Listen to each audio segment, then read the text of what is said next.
E hoje o meu convidado nessa live é João Suete, exatamente para falar daquele caminho, né, desde a formação do jogador juvenil, passando pela transição, até chegar no profissional ali nos primeiros momentos, nos primeiros torneios dos Future e Challenge.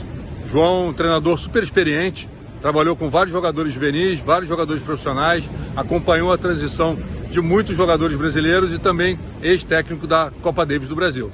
Como eles gostam sempre aqui, primeiro, antes da gente entrar assim no assunto diretamente, quem é João Suete? O que você pode falar assim para se apresentar e contar um pouquinho? Não para mim, né? Para mim você não precisa falar nada, mas o coach João, o que o João jogou, o que você fez, de onde você veio, e enfim, do seu jeito, com as suas palavras, de uma maneira bem resumida, porque se for contar tudo, a gente vai passar a live só contando a tua vida, igual eu fiz lá naquele meu, que a gente conta a tua vida do início ao fim. Mas vamos lá, só para você se apresentar, para ficar ali claro quem é você, para as pessoas saberem do porquê que você está falando tudo que você fala e da base que você tem para poder falar tudo que você fala e a maneira como você pensa. Não, vamos lá. Vou tentar fazer alguma coisa decente aqui. Não, cara, eu sou gaúcho, né, de uma cidade pequena lá no sul, chamada São Leopoldo, fica ali ao lado de Porto Alegre, no Vale dos Sinos. E comecei a jogar tênis cedo, bem cedo, com meu pai, com meu irmão. Tinha 5 para 6 anos, no clube da minha cidade, um clubezinho pequeno, com 3 quadras de tênis. Ia jogar com meu pai nos finais, isso é aquela história, né? Com meu pai nos finais de semana e tal. E, enfim, em algum momento, de alguma forma, viram que eu levava algum jeito para jogar lá e o professor me adotou. Comecei a ter umas aulas de tênis com um cara muito legal, que eu lembro até hoje, chama Tadeu Morales. E aí fiquei em São Leopoldo, tendo umas aulas durante algum tempo, até aí meus 8, 9 anos, quando eu comecei a treinar, né, a ter aulas. Naquela época a gente tinha aula de tênis, né, Silvio? Não era treino como era hoje, 1 hora de aula, 3 vezes. Com 3 bolinhas, né? Com 3 bolinhas na mão. Exatamente, 3 bolinhas. Não eram os treinos que não tinha o que tem hoje, né? Então tinha aula de tênis. E aí eu tive uma grande sorte, porque eu fui para a Sociedade Ginástica de Novo Hamburgo, um clube muito legal que tem lá em Novo Hamburgo, cidade que é vizinha aqui de São Leopoldo, da minha cidade natal. Olha que interessante isso, né? Os professores de tênis que tinham lá naquela época, davam aula de tênis lá. Larry começou lá na ginástica, né? Tem uma história bonita, eu acho que todo mundo conhece a história do Larry, um pegador de bola e tal, lá nesse clube. Morava no ginásio do clube. Nesse clube tem um ginásio bonito, onde tinha um time de voleibol, que talvez alguns aí lembrem, que é a Frango Sul, né? Uma época. Enfim, jogou Superliga e tal, jogou legal, que é dessa cidade, Novo Hamburgo, jogava nesse ginásio. Então, os professores dessa época eram o Larry, o Ivan Clay, que jogava e dava aula de tênis e jogava na época, né? Novo ainda. E um outro professor que era muito querido meu, na verdade, que é com o que eu comecei lá na Sociedade Ginástica, já falecido, seu Erion Heller, saudoso, me ensinou muitas coisas quando eu era criança. Tenho a memória dele até hoje na minha cabeça. Me ensinou muitas coisas dentro da quadra, fora da quadra, né? Um garotão, meninão nessa época. E essa época foi muito legal para mim, foi muito rica. Enfim, tive a sorte de ter esses professores na minha vida, pessoas que não dispensam comentários, né? E assim foi. Aí eu fui, né, Silvio? Aquele negócio, com 8 anos de idade, eu joguei meu campeonato brasileiro no Pique, em Minas Gerais, e ganhei. Ganhei do Jorginho Simon na final. E aí, cara, fui, né? Gostei. Imagina, garotão, acho que a garotada né, sempre assim, continua assim, a gente vai gostando, acha que leva jeito mesmo, e aí continuei jogando, aí eu tive digamos assim, uma carreira juvenil boa, né? Fui campeão brasileiro praticamente todas as categorias que eu joguei, né? Nos 10, nos 12, nos 14, só não fui campeão brasileiro nos 16 anos, voltei de novo nos 18 anos a ser campeão brasileiro, e, e, e aí fui andando, fui seguir ali na sociedade ginástica com essa turma, e enfim, depois disso entrei para jogar tênis profissional, já no final do juvenil, como mando figurino, digamos assim, e obviamente difícil nessa época. Quem cuidava das minhas coisas, no final da minha vida juvenil, eu fui para um projeto lá no Sul, que foi feito na época, que era bem legal, que era o projeto que o Biba, né? O Biba, Luiz Carlos Zenck e o Marco Antônio Vanner tocavam no Porto Alegre Tennis Center, que era um projeto da Federação Gaúcha de Tênis, e onde eles ali reuniram muitos dos principais garotos juvenis do Rio Grande do Sul, e a partir dos meus 17 anos eu comecei a treinar ali. E ali, a partir daí, eu comecei a jogar tênis profissional, fiquei ali até meus 23, 24 anos, e enfim, só para complementar, depois aí eu fui para treinar na Academia Valau de tênis com o Ivan Clay, aí sim, com o Ivan já depois de ter tido a carreira que teve e já comandando um centro de treinamento, né, que era a Academia Valau naquela época, a Academia Valau de tênis.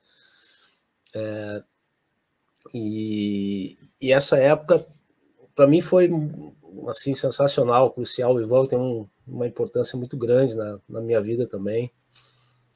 Um cara que me ajudou muito no momento difícil. Ali eu tinha já feito algumas coisas boas, né, no tênis profissional. Meu ranking estava ali mais ou menos 200 e alguma coisinha. Eu tinha feito uma final de um Challenger difícil aqui no Brasil, vai lembrar, Silvio, que tinha em Lins, né? Um Challenger grande lá, que era 100 mil, 75 mil mais H na época, que eu perdi do Reboledo, do Pedro na final. Mas era um Challenger bem duro, jogava todo mundo. E enfim, tive um ano legal ali, mas depois... Lins era o Garavelo Open, isso? Garavelo Open, exatamente. Garavelo, bem legal o torneio, por sinal. Lins, enfim. Tradicional, fizeram muitos anos foi feito esse torneio. E, exatamente, Garavelo Open. E a partir daí eu me atrapalhei um pouco, né? Depois desse ano que eu tive melhor, assim, acabei me atrapalhando um pouco, e nesse meio tempo eu fui pro Ivan lá na Valau, e o Ivan me ajudou muito, assim, me orientou, me colocou no rumo de novo, e eu segui jogando e permaneci, né, no ranking parecido aí, perto de 200 e pouco, 300, e duplas também, por aí, um pouco melhor até.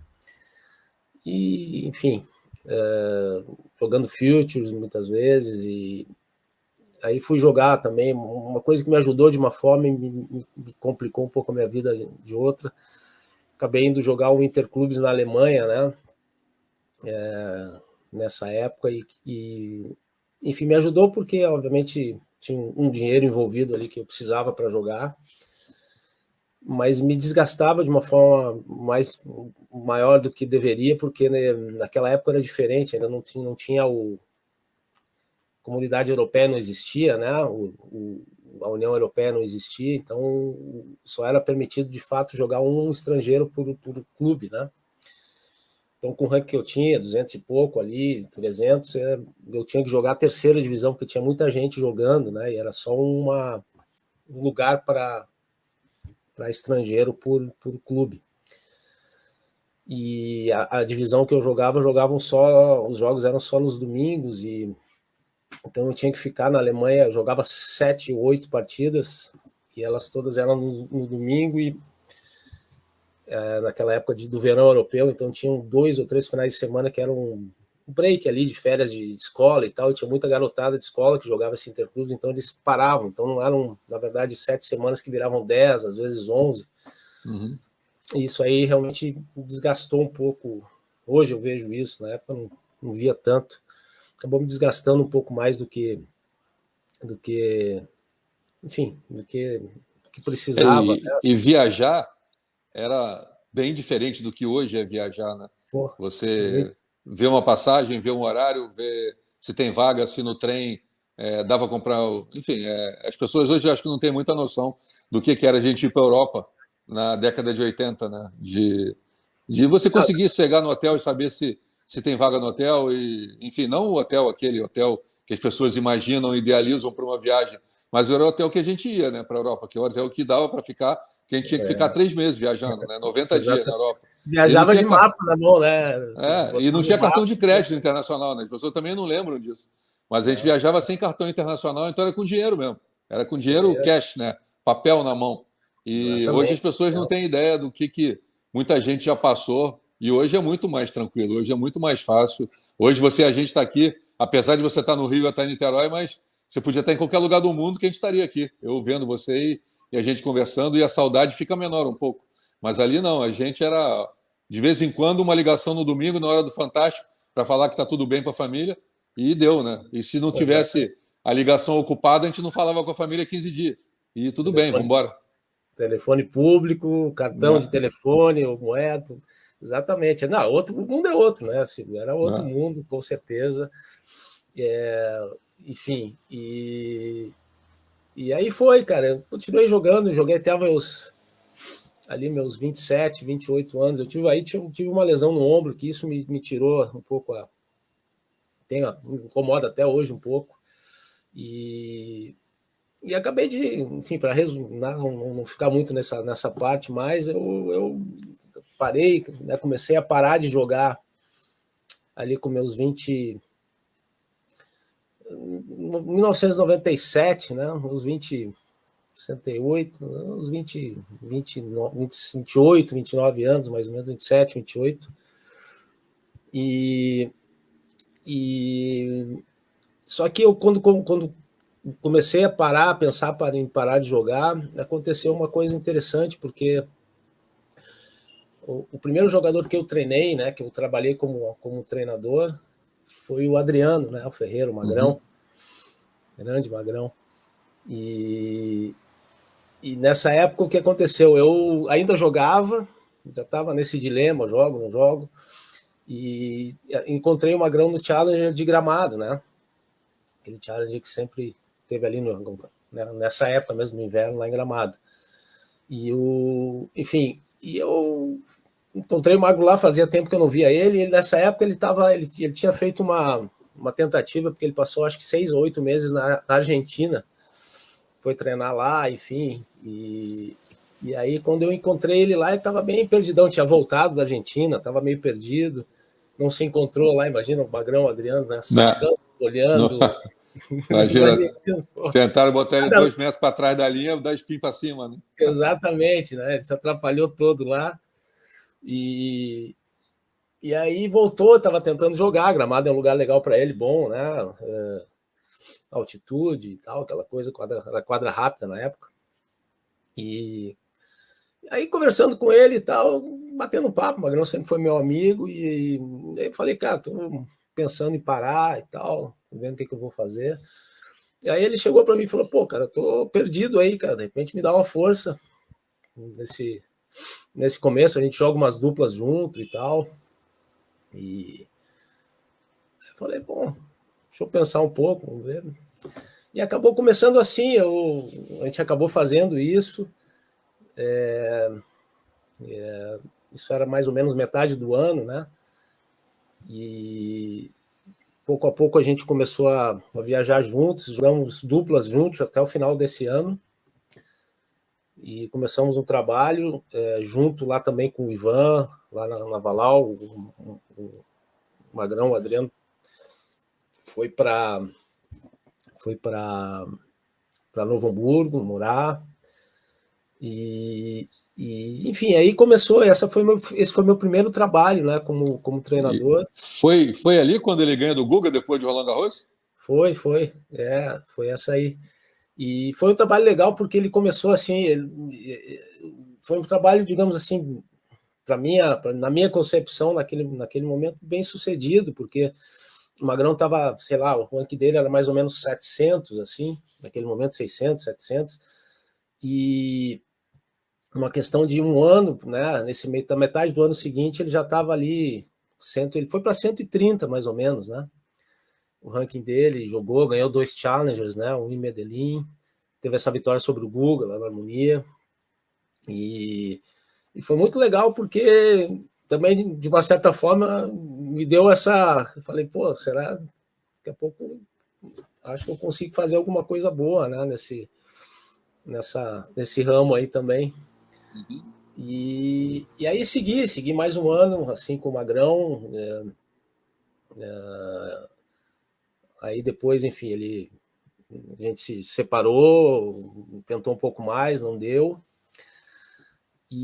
Mas foi legal porque eu tive essa primeira experiência, logo tive uma primeira experiência enfim, de poder viajar com um jogador no nível já de torneios, né, de ATP e tal. Enfim, na época eu me lembro que fiquei muito nervoso, assim, né, inseguro, porque eu falei, pô, cara, será que eu, né, não tinha experiência. A vida de um treinador é muito diferente, né, da vida de um jogador, e nessa época eu não tinha muita noção, né, não tinha a experiência, não tinha nenhuma experiência né, com isso, mas tinha, enfim, como sempre tive, uma determinação muito grande, uma vontade, um empenho muito grande de fazer alguma coisa, e quando começou a dar certo, eu comecei a ter mais, né, mais interesse, mais empenho, e comecei a realmente buscar. Naquela época a gente tinha ainda pouco acesso a essas coisas, né, cursos e... Não, o curso da gente era viajar e trocar informação na quadra e no jantar, né? Isso, E ali, exatamente. dali saía. E olha, sai muita coisa boa disso aí, né? Cara, sai demais. Eu digo, eu conto para as pessoas que a grande escola, né, de um treinador de tênis, não a única, né, mas a grande escola, ela é a escola do circuito, né? É. E a gente, que nem tu falou, começa a se frequentar os torneios, outros treinadores de outros países, de outros lugares, com um tipo de experiência diferente, com mais experiência, com bagagem. Então aqueles que são interessados e que querem, e como eu sempre fui, Exatamente. né, vão começando a sugar, a colher nos jantares, nos treinamentos, nos jogos que olham, nos comentários. Às vezes estou do lado escutando, né, uma conversa de alguém. Se você está aberto ali, se você tem interesse, cara, não existe nada melhor no mundo para quem está começando, e para quem está começando não, para qualquer momento da carreira do treinador, do que viajar e Players Lounge. Torneios menores nem tem Players Lounge, né? Você não tem nem sala de jogador. Você fica por ali na mesa do bar esperando a hora do jogo. Mas você vai subindo, melhorando um pouquinho o Players Lounge, e depois você tem ali onde o jogador se prepara, musculação, bicicleta. Enfim, hoje em dia melhorou, cresceu muito. Mas nessa época aí, 80, 90, esses torneios menores, na época era satélite, depois virou Future Challenge, não tinha sala de jogador. O jogador ficava ali na mesa do clube, ali esperando a hora do jogo, chamava o jogo, ia para a quadra, e aí conversava, perguntava, vinha o outro, falava, aí o cara te dava um toque mesmo, ali numa de ajudar de verdade.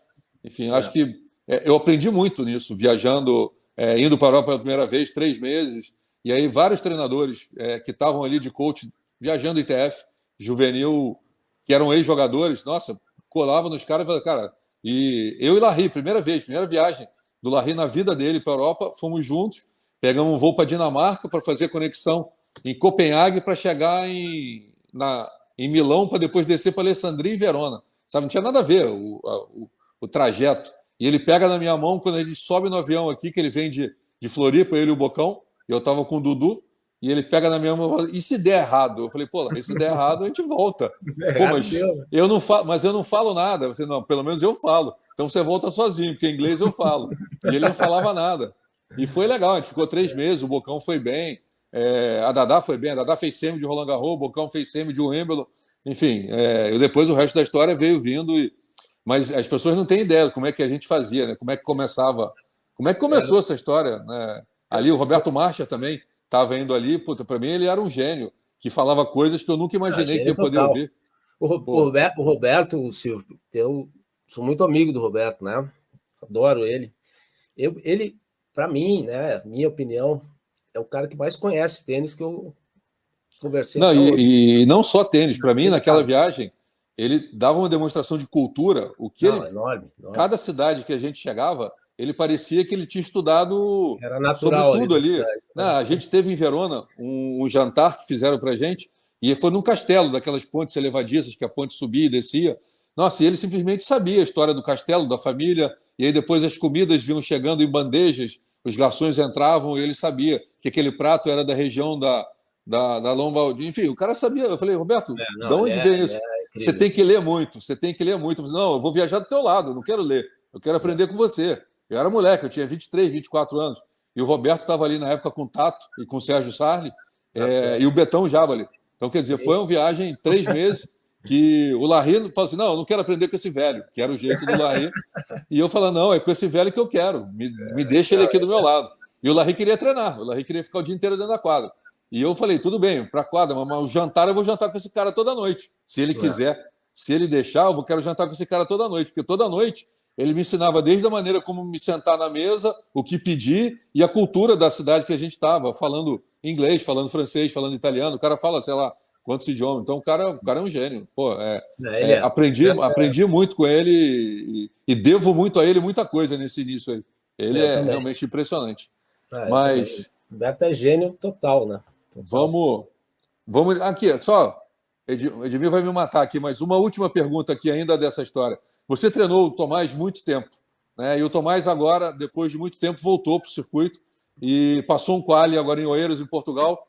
O que você acha dele ainda estar tentando, do amor, da paixão, da demonstração que ele ainda tem de curtir o que está fazendo? O que você acha disso?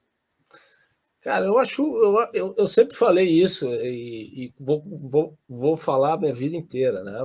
Tomás é um cara a ser seguido. Tomás é um cara para se ter como espelho. Ele tem uma personalidade talvez não condizente com aquela que a gente, as pessoas, os torcedores gostariam que ele tivesse. Ele é um pouco mais recatado, um pouco mais tímido, um pouco mais... ele é na dele, né? Ele tem o jeito dele. É o jeito dele, né? Agora, ele, cara, como tenista, como pessoa, como profissional, cara, ele é um cara exemplar. Eu poucas vezes vi alguém trabalhar tão duro, tão sério, demais, cara, tão focado como ele. É impressionante. O Tomás, Silvio, a gente fez a primeira pré-temporada que eu fiz com o Tomás em São Paulo. A gente fez no Mesc Tênis, aquela no seu Mesquita, 2009, se eu não estou enganado, 2010. E o Tomás mora em Alphaville, né? A família dele mora em Alphaville. E o Tomás, a gente começava a treinar 9 da manhã, Silvio. O Tomás ia e voltava todo dia em Alphaville. Ele acordava 6 da manhã, todos os dias, e chegava em casa 8h30, 8h45 da noite. E ele fez isso durante 4 semanas seguidas, assim, de uma forma... Isso foi a minha primeira experiência com ele. Né? Eu já tinha ali um mês viajando um pouquinho, mas eu tive essa experiência com ele porque a gente fala assim, mas não é tranquilo. Pré-temporada é uma parte dura, uma parte difícil, onde a gente tenta montar uma logística mais fácil possível, né? O mais acessível possível para o jogador, porque é um momento, é uma fase muito, muito desgastante ali, se exige muito, a gente sabe como é que é pré-temporada, né? E eu te confesso que passou uma semana, 10 dias, eu só ficava esperando o momento que ele ia chegar e me dizer assim, cara, amanhã preciso de um tempo aí que tá difícil, tá corrido, tô cansado. Cara, em nenhum momento. E dali e até o fim das vezes que eu trabalhei com ele, foram 2, sempre igual.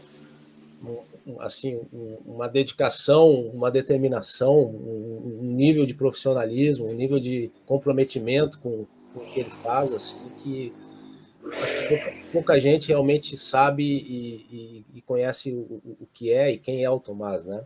E ele jogando, e ele voltando a jogar agora, para mim é uma alegria grande. Eu falei com ele tempo atrás, antes, ele ainda estava em São Paulo. Ele me disse, cara, tô quase bom, tô começando a ficar melhor e tal. E eu falei, pô, cara, tem muita lenha para queimar ainda, né?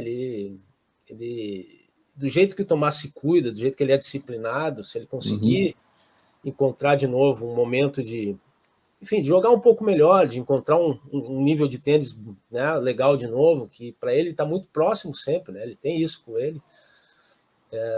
Eu vejo ele ainda com possibilidades de fazer 2 bons anos aí pela frente, se ele não demorar muito para encontrar esse momento, né? Para pegar essa sequência, né? Uma sequência boa. Isso, exatamente. E aí eu torço demais por ele, cara. É um garoto sensacional, um cara que eu tenho certeza que ainda vai contribuir muito para o nosso tênis, né? Quando ele realmente parar, espero que não seja tão por agora, que ele tem aí. Eu acredito muito nisso, alguma lenha para queimar, com certeza. Mas fico muito contente, cara. Torço muito por ele. E, cara, o Tomás jogou algumas vezes um nível de tênis realmente muito alto. Como tem uma mão pesada, né? Como a bola dele machuca, né? Cara, pô, ele tinha ele na base ali, né, Silvio, tem um nível de tênis assim que não deixa a desejar para quase ninguém, né? Tanto é que enfrentou todos os grandes jogadores do mundo de igual para igual ali, obviamente. Os caras sempre têm algo mais, né? Por isso que são o que são, mas ele encarava, independente do piso, rápida, saibro, melhor no saibro, sempre foi, mas, cara, tem um nível de tênis muito alto e, cara, tomara que ele consiga se encontrar aí nesse novo caminho. Bom, vamos lá antes que o Edmir me bata aqui. Aqui, o nosso assunto, Johnny, é formação e transição, que você está há muito tempo dentro dessa formação e transição, depois ficou lá no alto rendimento durante muito tempo, tá até hoje, mas que, obviamente, para você estar no alto rendimento, você está ali, principalmente onde você está, na Tênis Root, ali do lado, perto de tudo muito do que está acontecendo. Desde a formação ali, que a gente pode pegar ali o que o Lohan está fazendo, né, na formação, e aí depois passando para a transição do juvenil, aí ele com o Duda, com o JP, enfim, todo mundo que está do teu lado, e aí até chegar lá na frente, né? Mas se você pegar ali da formação, para vocês ali, vocês, não só você, mas a maneira como vocês trabalham, essa formação ali que cuida da parte técnica para você preparar o moleque, o menino, a menina, para entrar ali. Como é que você colocaria, ou que idade, ou que momento você colocaria para essa formação? Quando que você acha que o moleque, que o menino, a menina tem que estar formado tecnicamente para estar entrando no nível de competição ali que ele possa estar competitivo de verdade? Putz, Silvio, assim, ó, o que a gente viu aí durante esses anos todos, o que a gente vê e percebe hoje, é que assim, a formação de um jogador, se quiser aumentar essa chance dele seguir e vingar como tenista profissional, ela tem que estar pronta ali até os seus 13 anos, mais ou menos, né? 12, 13, 14, máximo. Que essa é uma formação técnica, né? Hoje em dia, com a velocidade do jogo, com o tênis, como ele é jogado, o nível de competitividade, a velocidade das bolas, a questão física, que é muito avançada, muito apurada hoje, ele assim, é inevitável que a parte técnica tenha que ter um refino muito grande, né? Tem que estar muito bem desenvolvida, porque senão qualquer buraco que o jogador tenha hoje, né, no jogo, qualquer espaço que a parte técnica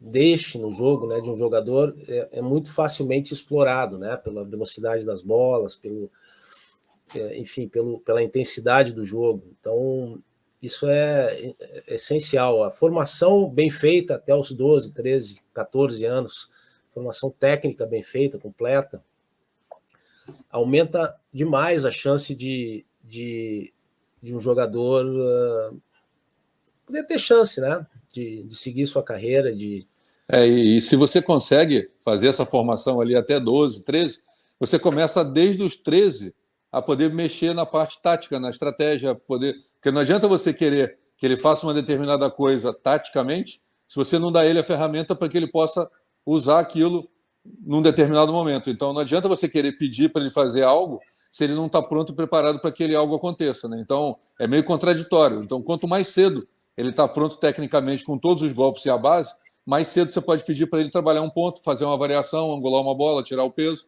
Agora, se ele não tem esse recurso, como é que você vai pedir? Né? E aí você fica brigando com você, não tem jeito, né? Você fica rodando e não sai do lugar. Né? Então, eu acho que de 12, 13 anos é um momento que o menino, a menina precisa estar com, se você for fazer um checklist ali, né, de poder sacar aberto, sacar kick, poder subir, poder variar, poder dar slice, poder fazer uma devolução dentro da quadra, poder recuar se precisar, para você pedir para ele no meio de um jogo, jogando no segundo ano de 14, afasta um pouquinho para devolver. Não, com esse cara, não, a gente vai jogar na quadradura, entra mais um pouquinho. E se você não dá essa base, como é que você pede? Né? Você não pode pedir. E aí você fica com um jogador limitado, e se ele chega limitado lá na frente, e aí você está querendo que ele ganhe, você está querendo que ele faça determinadas coisas, e aí embola, né? Aí você começa a atropelar as etapas e aí se perde, não tem jeito.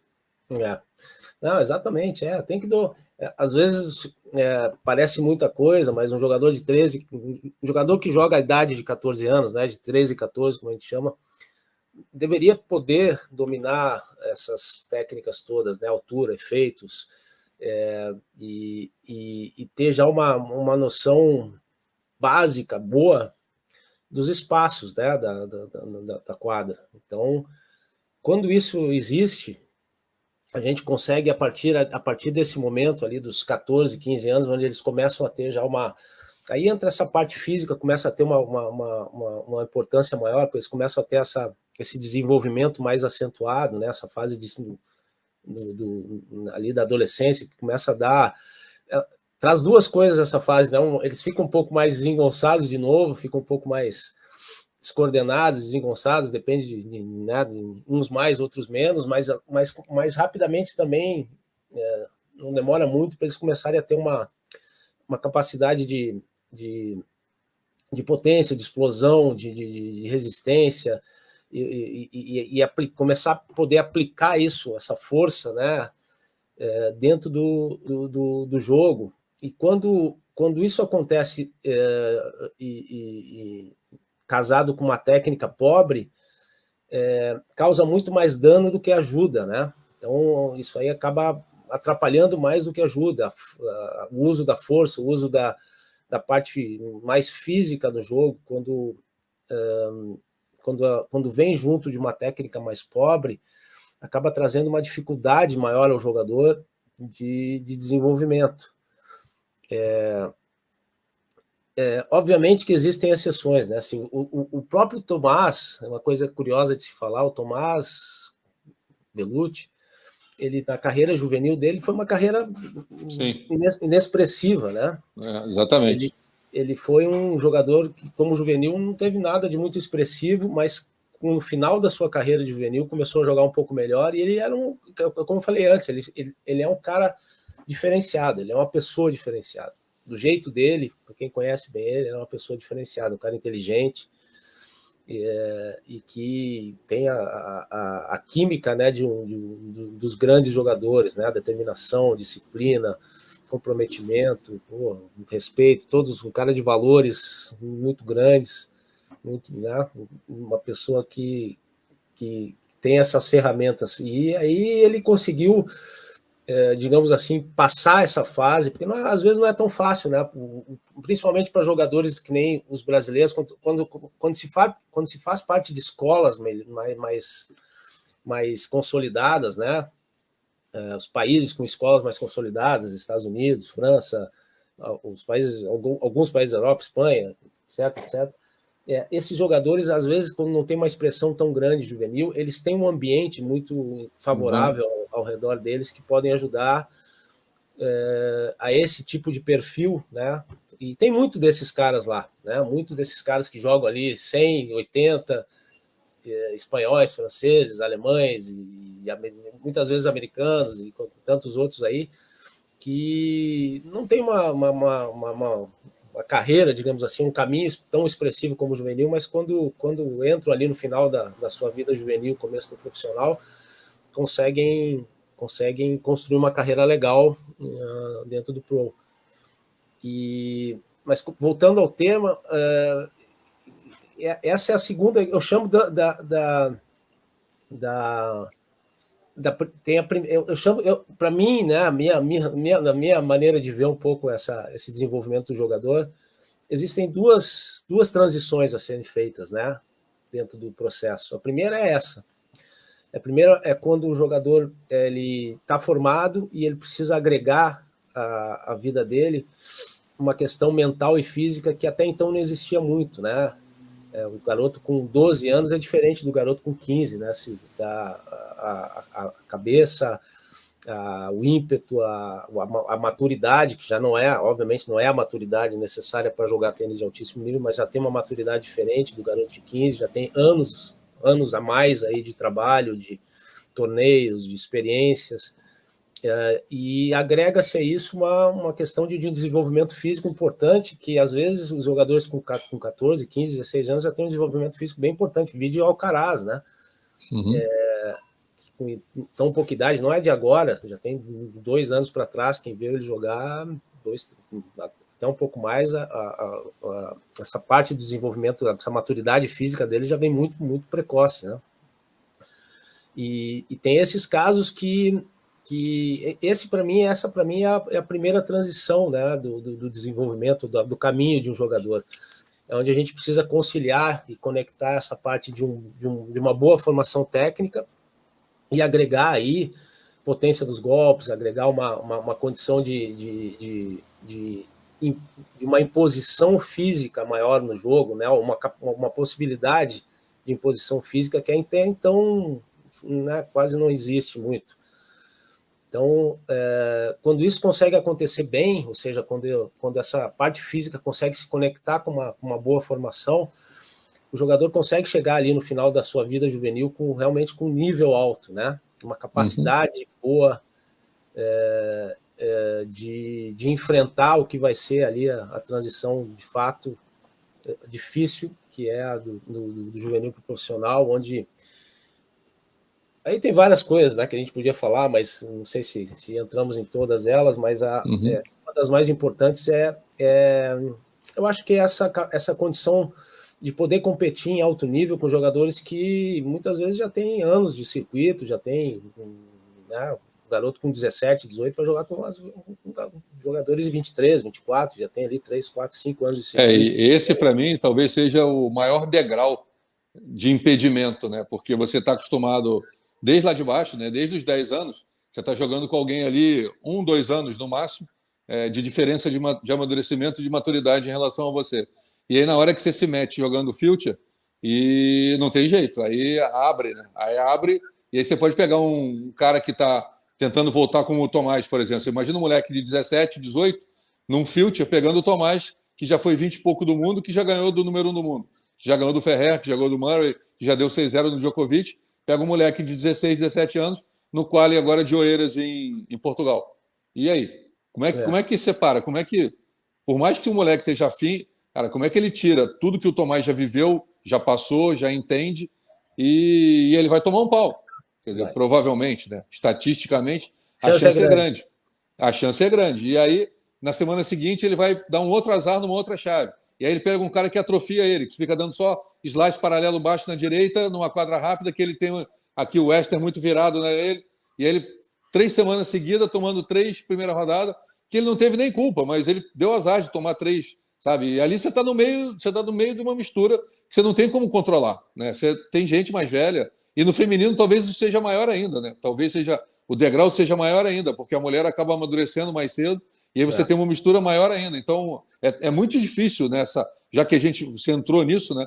Que seria a transição, né, do juvenil para o profissional. E entrou até uma pergunta aqui que eu não consegui ler porque ela passou rápido, e eu estava conversando com você, mas alguma coisa a dizer em cima. Olha, voltou aqui a pergunta. Ô, Edmir, essa letra é muito pequena, hein? Você tem que comentar essa letra para mim da próxima vez. Mas é alguma coisa em cima do não explodir ali com aquela data, né? Você tem aquela deadline, né, com 18 anos, que você tem que estar num determinado nível, né? E isso é prejudicial, porque muita gente colocou ou coloca, ou muita gente até pela questão financeira, coloca que a partir dos 18 você tem que ter ou chegar. E nem todo mundo tem dinheiro para ficar investindo com 19, com 20, com 21. Isso acaba sendo prejudicial. Mas eu entendo que não existe uma data. Cada moleque, cada menino, cada menina tem o seu tempo de maturidade, tem o seu entendimento. Só que nem todos têm dinheiro para esperar o amadurecimento chegar, infelizmente, né? Então, o que você pensa dessa colocação aqui que Marcele Vec colocou, desse momento, né? Muita gente coloca, se até os 18, 19 não for, então não vai. E a gente tem, historicamente no Brasil, a maioria, muita gente foi bem depois, né? Você pega o Marcos Daniel, que foi lá depois, você pega o Nico, da minha idade, que com 18 nem jogava tênis, estava fazendo faculdade. Rogerinho. O Rogerinho, que depois também conversou comigo, falando, enfim, estatisticamente, o Guga é exceção, né? Você pega, a maioria foi ao contrário, né? Não foi. A maturidade do brasileiro acaba sendo um pouco mais tardia para ele entender todo o processo. E existe essa regra, meio que regra, né, das pessoas, de tipo, com 18 você tem que sair da ITF jogando muito no profissional e na ATP ou na WTA, e não necessariamente existe essa regra, mas existe essa pressão, né? Existe. Cara, esse é um assunto bem, bem interessante, Silvio. Eu tenho uma posição sobre esse assunto que enfim, é um pouco, não sei se é um pouco diferente, mas eu vejo o seguinte. Primeiro, entrando no tema, não tem data, não, claro que não.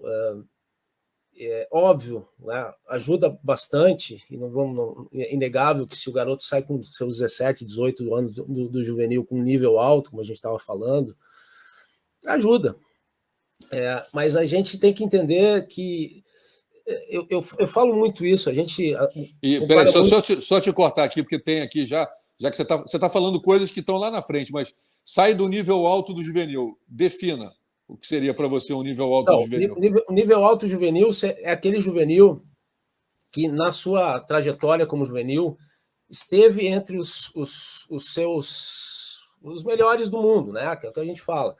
Junto a isso, é um garoto que já com a idade de 16, 17 anos já consegue ter um nível para treinar e para enfrentar jogadores de nível profissional visível, né?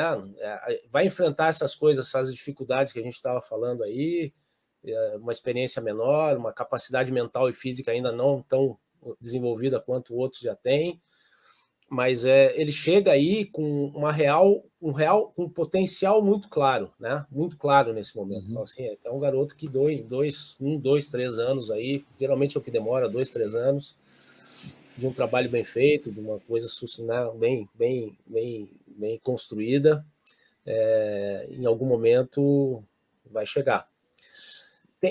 Eu quero falar um pouco desses que não chegam tão assim, né? Porque esses são os mais importantes, não os mais importantes para a gente em termos de importância, mas para a gente falar. Eu acho que isso é uma questão cultural nossa também. E na verdade eles são em maior número também, né? Exatamente. Eu gosto de falar muito sobre isso, porque a gente fala muito sobre tênis argentino, né? A gente tem muita comparação sobre os argentinos, e se for pegar, basicamente, não são só eles, os espanhóis são muito assim também. Mas o que acontece?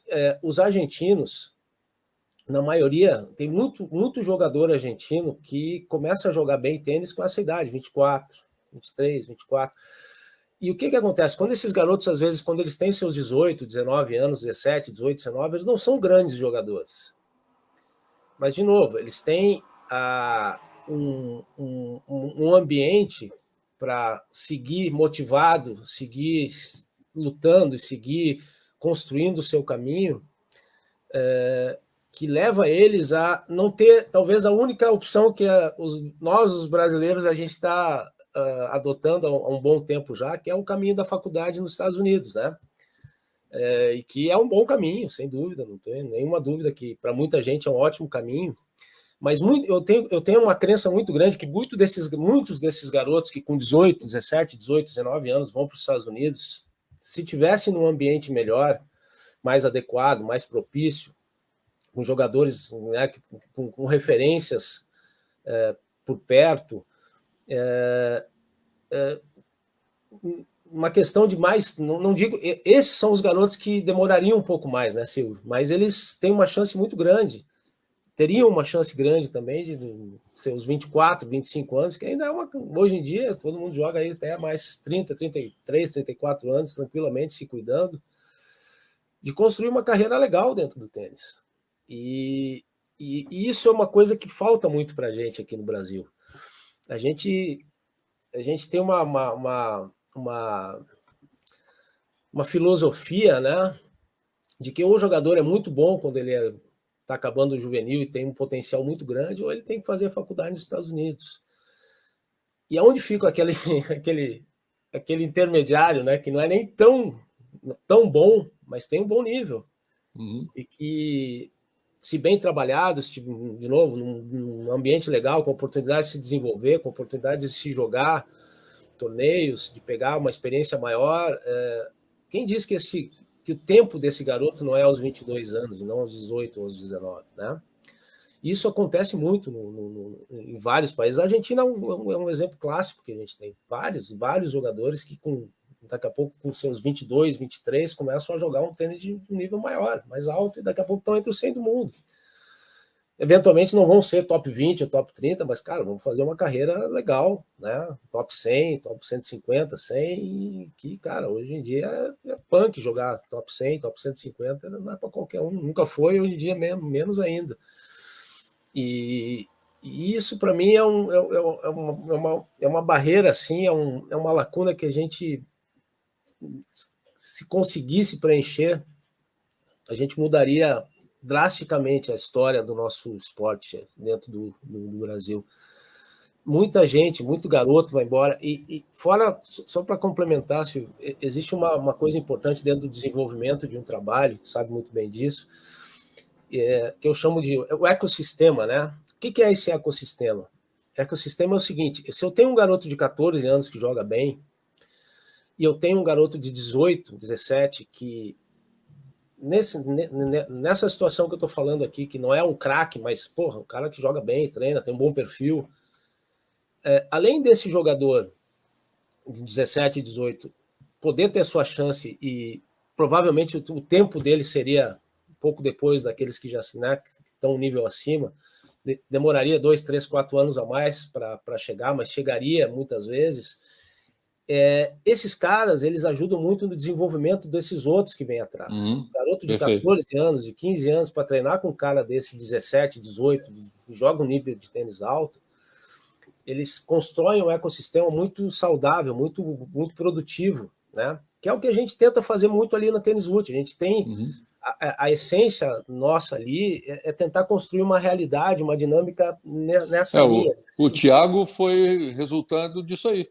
Exatamente, né? exatamente. De uma época com o Tomás, do outro Thiago. Cara, se beneficiou assim de uma forma incrível. O timing dele foi perfeito para pegar carona nessa. Pô, o Thiago, cara, história, né? O Thiago cresceu treinando com o Tomás, com o Thiaguinho Monteiro, quando estava lá, com o Saca, com o Demo. Cara, isso aí é impagável. Isso aí é o que realmente ajuda demais a fazer as coisas acontecerem, né? E eu falo isso porque é uma luta muito grande, né, Silvio, que a gente tem de tentar mudar a nossa realidade para uma realidade melhor e não ficar dependendo daqueles esporádicos, né, sucessos individuais ou das aventuras que a gente tem aí de treinadores com jogadores. E aí essa combinação, para mim, ela é clara, volto a falar um pouquinho, não é puxando, mas a ideia da Tênis Root é ser um lugar assim, sabe? É ser um lugar onde a gente consiga ter essa condição de trabalhar. E eu vejo que que isso é o que falta, né? Eu luto muito, eu tenho uma minha ideia muito clara, eu tenho uma coisa muito clara na minha cabeça de que se a gente tivesse no Brasil 3, 4 grandes centros de treinamento,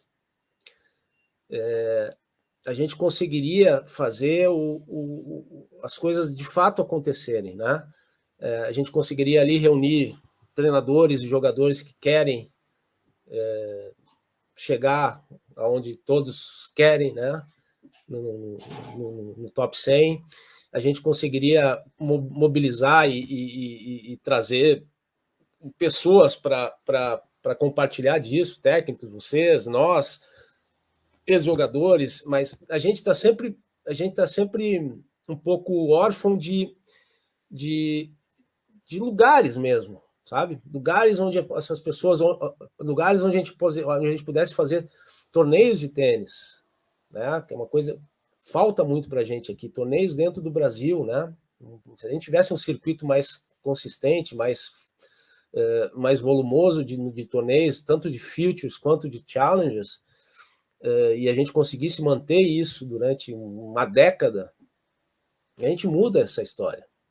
Tem muita gente boa, eu sempre falo isso, e durante a minha vida, tu me conhece bem, Silvio, eu sou um cara que eu sempre falei isso e vou continuar falando sempre. Tem muita gente boa no Brasil, muito treinador bom, muito cara que poderia fazer ótimos trabalhos e que não se move, não se motiva pela dificuldade que realmente existe.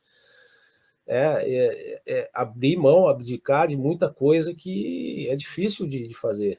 Eu estou completando esse ano 25 anos de circuito. Tenho 25 anos viajando o circuito e não é fácil, né? Nada na vida é muito fácil, né, Silvio? Mas a gente precisa abrir mão de muita coisa, né? Família, filhos, vida social. Porque o mundo do tênis não acontece aqui no Brasil, na América do Sul, acontece na Europa, nos Estados Unidos, a gente está longe. A gente está bem longe, né? Então eu tenho uma clara ideia na minha cabeça, assim, uma clara ideia de que o caminho para a gente mudar a história, de fato, é esse. Lugares, né, CEPs, referências, de fato, que as pessoas pudessem ter acesso a outras pessoas, a outros jogadores, sabe, a criar, a fazer workshops, a fazer clínicas, a fazer tudo que é legal fazer, e que tudo agrega, tudo acrescenta, tudo ajuda, mas é tudo muito disperso, é tudo muito, né, não tem uma ordem cronológica, não tem uma construção, não tem um processo claro de desenvolvimento, todo mundo tentando fazer a sua parte da melhor forma possível, que é muito válido, mas no momento que a gente conseguir construir algo nessa linha, a gente e conseguir fazer isso por uma década, a gente tem uma grande chance, uma oportunidade enorme de mudar de fato a história. Algumas semanas atrás, um mês atrás mais ou menos, eu estava comentando a final de Barcelona, né? Jogou Alcaraz, Carreno Busta, né? E aí no final do jogo, não sei se você viu, se você vai lembrar, quem viu, termina o jogo, eles se cumprimentam, se abraçam, né? O Alcaraz campeão, Barcelona, ATP 500, e aí o Alcaraz, depois de cumprimentar o Carreno Busta, ele vai no box do Carreno Busta abraçar o Samuel Lopes. E o Carreno Busta sai e vai abraçar o Ferrero, e eles se abraçam. E aí os times se abraçam inversamente proporcionais, ou seja, o Carreno Busta se confraterniza com o time do Ferrero e do Alcaraz e vice-versa, né? E aquilo ali, para mim, foi uma demonstração de uma palavra que você falou nos últimos 10 minutos. Você falou 4 vezes a palavra ambiente, né? E ali eu faço um comentário que gera uma repercussão muito legal, porque muita gente fala da escola espanhola. E eu acho que sim, ela existe, é bacana, e, enfim, muita gente fala dela. Mas eu acho que o ambiente espanhol ele é mais importante do que a escola espanhola. Eu acho que o ambiente que a Espanha proporciona para quem está chegando, com quem já chegou, e quem está lá e quem não sai, e tem lá o Corrêa lá de cima com o Ferrero, que vai passando para baixo, e que já está o Feliciano Lopes, que está indo embora, e já está chegando o Carreno Busta e o Bautista Agut, e o Alcaraz mais embaixo ainda, e já tem uma geração de 14, ou seja, está sempre todo mundo chegando em algum lugar.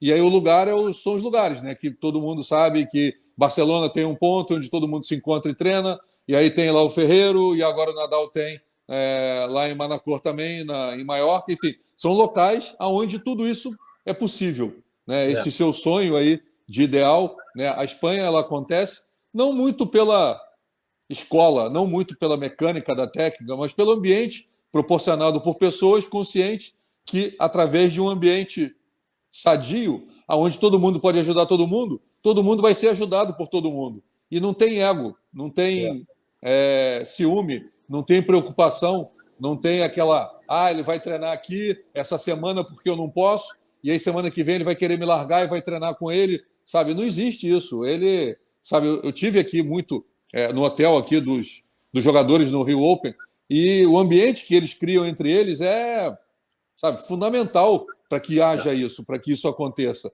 E o resultado é consequência de tudo isso. O resultado que a gente vê da Espanha, que todo ano aparece alguém, é consequência do ambiente criado pelas pessoas que têm consciência que o ambiente forma, o ambiente modifica, o ambiente faz com que as pessoas se sintam à vontade para crescer. E crescendo, todo mundo sai ganhando. Não tem como perder. Aqui o pensamento é que se alguém melhora, ele ganha e eu perco. Mas se ele melhora, tudo cresce, tudo evolui. E eu vou junto. Todo mundo pega essa carona. E, infelizmente, a gente não tem esse ambiente ainda aqui. Sonho, não sei se eu vou estar aqui, não sei se eu vou estar trabalhando com tênis, se eu vou estar na TV, se eu vou estar fora da quadra, mas eu acho que o momento que o tênis tenha, que o Brasil tenha um ambiente, que isso possa ser proporcionado para treinadores, jogadores e as famílias poderem ver que, através desse ambiente, é importante e poder ficar, eu acho que a gente muda tudo. Mas não sei quando isso vai acontecer, né? Não sei. Concordo plenamente. Eu sou dessa opinião também. Eu não tenho dúvida, Silvio. Essa questão ela faz muita diferença, né? Os locais, eles têm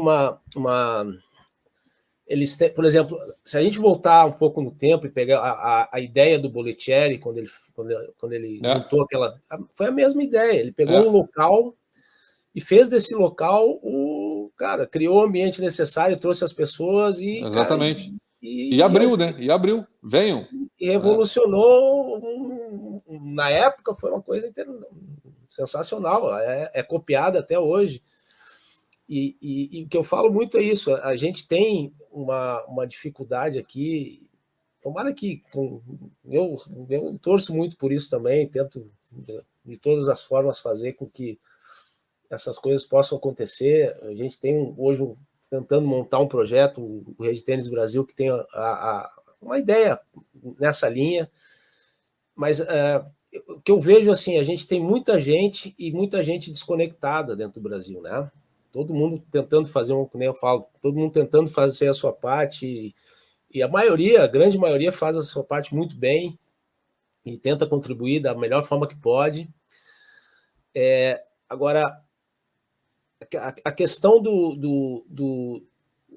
e o tênis não é, vamos deixar bem claro, né? Se o tênis esporte não é só o alto rendimento, né? Não é só a competição, tem outras, é um esporte mais abrangente que isso, mas a referência a propulsão que os grandes ídolos, que o tênis de ponta, que o esporte de ponta causa, né? Ao meio, ela acelera muito o processo de desenvolvimento do todo, né? Então, né, as mídias se interessam mais, as crianças se interessam mais, consequentemente, pais se interessam mais, cria um círculo virtuoso nesse processo. Essa frase é do Neco, hein? Bom, do círculo virtuoso. Então, olha aí. O Neco repete muito ela. Tô bem, Necão, tô bem, então. Mas é isso, cara, a gente precisa muito disso, né, Silvia? A gente tem uma capacidade uma qualidade, uma capacidade de mão de obra muito boa aqui dentro. E muito temerosa por esse caminho, né, do circuito, do alto rendimento, porque tem que se abrir mão de muita coisa mesmo. Mesmo os ex-jogadores, né, que acontece muito na Argentina também. Os ex-jogadores, top 100 de sucesso, grande parte dos argentinos está dentro do circuito, trabalhando, viajando. Aqui no Brasil, quase nenhum. E compreende-se totalmente. É uma vida que, pô, o cara joga ali seus 15 anos de sacrifício, de viagem para cá e viagem para lá, dentro do circuito. E quando acaba essa vida, pegar e fazer isso como treinador, cara, deve ser terrível mesmo. Mas isso aí, essas pessoas, esses caras, poderiam ter uma contribuição muito maior se a gente tivesse algo mais organizado. E talvez nem precisassem estar viajando, né? Eles poderiam estar claro que não. num ambiente ali do dia a dia, da rotina, e sem viajar, ou viajando pontualmente, uma semana aqui. Imagina botar um cara como, sei lá, o Sareta, Fino, Sareta, Guga, Ricardinho, porra, sabe? Num ambiente consistentemente, né? Não todos juntos, mas... E tantos outros aí, Marquito, Daniel, todo mundo com as suas experiências consistentemente com esses jovens jogadores, né? Eu digo, pô, não precisa estar toda hora, o tempo inteiro, mas claro. Não, mas aquilo da viagem que a gente falou, né? De você estar junto, de você acordar de manhã e tomar café e conversar, e aí você olhar para o cara e dizer, vem cá, por que você está com essa cara? Ah, porque, sabe, você... Uma palavra, um olhar, um toque, sabe, muda a vida do cara. Garoto de 14 anos está treinando ali, pô, vem um cara, vem um Guga, vem um Fino, vem um Ricardinho, vem um André Sá, vem qualquer um desse, né, Marcelão, Bruno, que seja. Pô, o cara vai ali e fica 15 minutos com o garoto dando... Cara, isso aí é uma coisa que contribui de uma forma... Só que são coisas que são feitas muito esporadicamente quando são feitas, né? E a gente não tem como negar a essência do esporte tênis. O tênis é consistência, né, Silvio? É um trabalho de dia a dia, é um trabalho mais do alto rendimento, né? É um trabalho que, se não é continuado e consistentemente ali feito... Enfim, cara, E acontece na Argentina, acontece na França, acontece na Espanha, acontece na USTA, né? Sabe, não tem muita, eu acho, não tem muita mágica, não tem muito que se inventar, não tem mais o que se inventar, né? Não tem, já está aí. É tirar um pouquinho o ego, tirar um pouquinho o egoísmo e abrir para todo mundo, porque todo mundo vai sair ganhando, não tem como o todo ganhar e alguém perder. Exatamente. Não, imagina botar essa turma, cara, é uma experiência que eu acho que todo mundo deveria passar, né, Silvio? Pegar e fazer por exemplo, essas semanas de treinamento que às vezes a CBT faz ali no final do ano. Cara, são coisas sensacionais, cara. Isso é muito legal. Esses 5 dias ali que, desde o café da manhã ali, depois na van, indo para o clube, lá para a sede da CBT, depois do jantar à noite, e aquele encerramento que tem no final, a festa, enfim, é genial. É genial para mim, com 60 anos. Você imagina pro... lá eu fico ali, né, olhando e aí você imagina para o moleque, para o menino de 12, 14, 16... Aparece um Thomas Cochran, aparece um Marcão Ocevari, aparece cara, 1 milhão de coisas. Mas é isso, né, Silvia? É a questão da gente conseguir, em algum momento, começar isso de alguma forma, né? Ter pelo menos um primeiro lugar. E eu falo assim, tem um centro de treinamento quando eu falo centro de treinamento de alto nível, e eu falo, aí nesse ponto eu sou um pouquinho ambicioso no sentido da característica do lugar mesmo, né? Não estou dizendo, quem conhece já teve oportunidade nos grandes centros, Academia do Nadal, sei lá, Muratoglu, qualquer... Cara, são lugares sensacionais, não estou me referindo a isso, mas estou falando de lugares onde tenham um número de quadras de tênis legal, com uma estrutura legal, com toda a estrutura necessária para se desenvolver um trabalho de tênis e que pelo lugar em si já tem esse apelo, né? Quem olha, entra e fala assim, pô, isso aqui realmente respira tênis, né? Isso aí faria toda a diferença pra gente, não tem nenhuma dúvida. Cara, a gente viajou por um lado aqui totalmente, mas vamos lá, vamos voltar. Desculpa, mas, pô, sinceramente, eu devagando aqui, né? Não, mas, cara, isso aí é fundamental, porque tem muita dúvida, tem muita questão em cima do que está aqui, mas o que a gente está falando aqui, eu acho que é a chave da história, entendeu? É o porquê do sim e do não. É porque tem gente que está indo e aqui não vai. Eu acho que Se a gente tem isso, desculpa, se a gente tem isso, esses garotos de 17, 18 anos vão começar a pensar 2, 3 vezes antes de desistir, cara. Os caras vão ver. Vai ter, pô, tá num baita de um lugar com um monte de gente boa, por que não tentar mais, né? Voltando aqui para não ficar muito longe do roteiro, numa preparação que você tem ali para pegar um moleque, um menino, uma menina, você faz ou vê diferença numa preparação para jogar o profissional ou para ir para o college? Existe uma diferença na sua maneira de pensar? Se o objetivo for o college, ou se o objetivo for a ATP ou o WTA? Não, acho que existe, sim, Silvio, existe. Eu acho que eu acho assim que o garoto, que o jogador que define a sua ida para o college, ele já mentalmente ele já está em outra esfera, né? E eu acho que é mais apropriado as coisas que são pertencentes ali ao mundo do college, né? As quadras rápidas, o jogo de duplas funciona legal, principalmente o foco nessa questão do trabalho mais direcionado à quadra rápida enfim, já na questão do profissional, aí continua um processo de desenvolvimento, né? Eu vejo um pouco assim, a questão do college, Silvio, é como se tivesse um objetivo final ali. Ele não é final para o garoto, obviamente, mas é um final para o trabalho, né? Então eu tenho um garoto de 15, 16 que quer ir para o college, beleza, tem um tempo determinado, 1 ano e meio, 2, e que tem que se procurar desenvolvê-lo da melhor forma possível para ele poder enfrentar o que vem pela frente. Enfrentar o que ele vai ter aí lá no college. E isso acho que digamos assim, é um trabalho fechado, né, com tempo e características claras e concretas. O trabalho de um jogador que quer seguir o tênis profissional é um trabalho que está em um processo de desenvolvimento mais amplo ainda. De novo, aquela questão da busca de uma experiência maior. Quanto mais cedo ele conseguir adquirir experiências importantes de torneios, de jogos importantes, jogos com jogadores de nível mais alto, enfrentar o circuito europeu o mais rapidamente possível para entender como é que é, né, e poder se situar de uma forma clara aonde ele realmente está, o contínuo e